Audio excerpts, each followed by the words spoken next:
So the review embargo has finally been lifted on the Super Mario Brothers movie, and we have some critic reactions finally.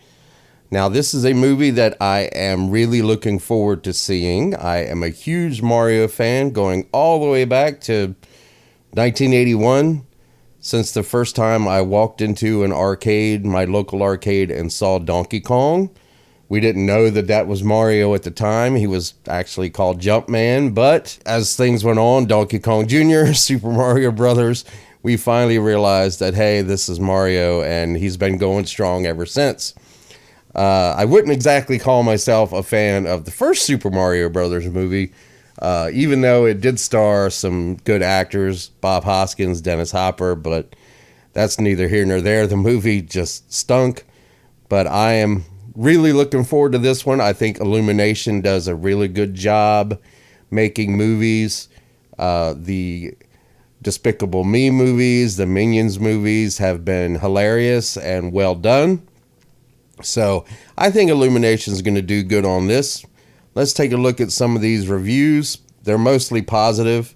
Now, these are critics, and critics' reviews have to be taken with a grain of salt, but we're going to read through these anyway.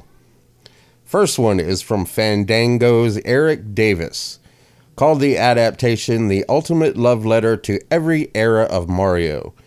Wahoo! The Super Mario Brothers movie is the ultimate love letter to every era of Mario. Love the humor and especially Jack Black's Bowser. I felt the same way watching the movies as I do playing the games. It's just joyful. Also, stay for the credits. Gizmodo's Jermaine Lussier really wanted to like it, but did not. So this is actually a bad review. I really wanted to like it, but I did not. A few solid scenes capture the spirit of the game, but mostly it's an overall goofy, bare-bones plot filled with bad jokes and worse song choices. It looks great, but I was more bored and annoyed than entertained. Well, what kind of plot do you need for a Super Mario Brothers movie or a Super Mario Brothers game? Princess gets abducted by Bowser. Mario rescues Princess. That's the plot. That's all you really need.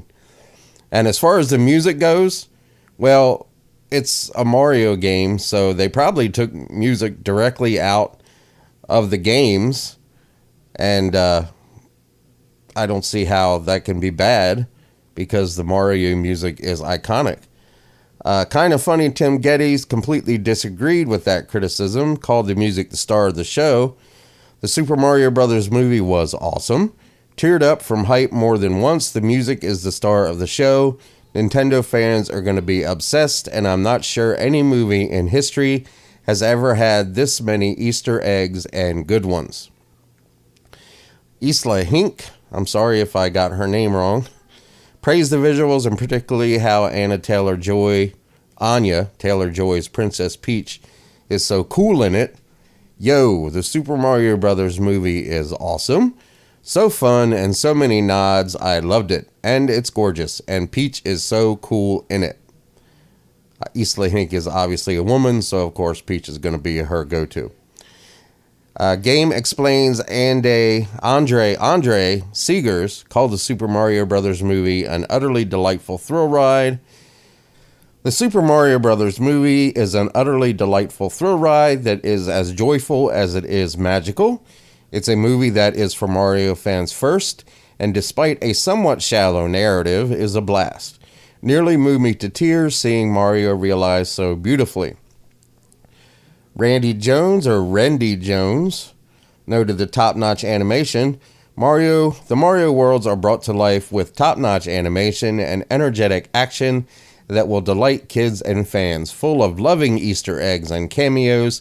That said, it's a Mario movie made by Illumination, and I'll leave it at that. So, mostly positive reviews coming from these critics. We had that one bad review. This movie's not going to be for everybody. It's definitely a cartoon, so that would make it pretty much a kid's movie. But, like I said, Mario spans decades, spans generations. first time I saw it, 1981-ish, when I saw it in my local arcade. And ever since then, there has been a Mario game going forward pretty much at least every few years from that point. Starting with Super Mario Brothers, Mario Brothers 2, 3, Super Mario 64, Super Mario World. Every console that Nintendo has released has had its own Mario game, or several Mario games. So it's not just kids that know who Mario is, it's adults as well.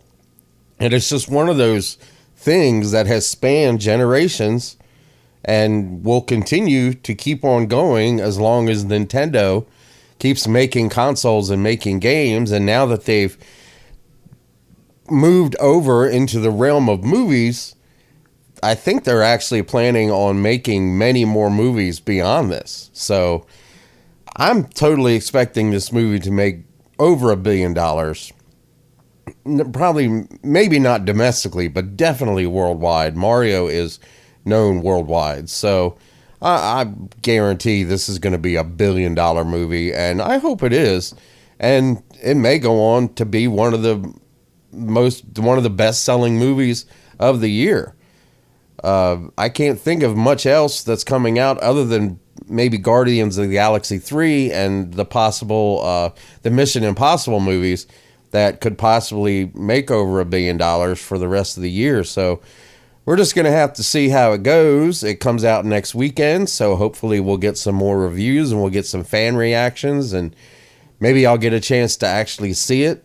I don't get a chance to go to the theater much anymore, so if I get a chance to see it, I'll post a review of my own. But until then, I hope you liked the video. If you did, don't forget to like, share, and subscribe. Please ring the bell for notifications. Share this video with all your friends. Let me know what you think in the comments, and I'll talk to you next time.